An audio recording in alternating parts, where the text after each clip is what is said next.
Isaiah 66 verse 13 states, "As a mother comforts her child, so will I comfort you, and you will be comforted over Jerusalem." This verse is part of the final chapter of the book of Isaiah, which speaks about the restoration and ultimate redemption of Israel. Here, God uses the imagery of a mother's love to convey his compassion and care for his people. This is a unique and intimate portrayal of divine love, highlighting God's nurturing and tender qualities, often likened to a mother's comforting presence in times of sorrow or distress.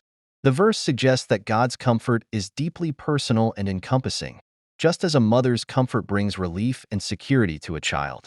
The context of Isaiah 66 is one of hope, following a period of suffering and exile for Israel.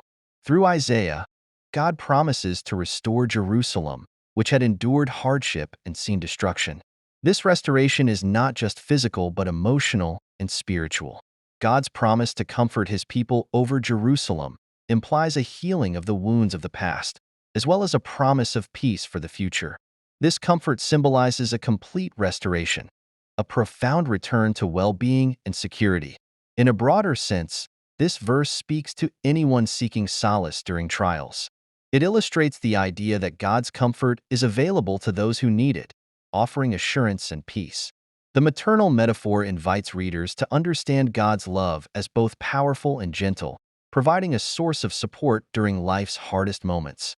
Thus, Isaiah 66 verse 13 emphasizes God's enduring presence and commitment to providing peace, underscoring his role as a compassionate, ever-present source of comfort.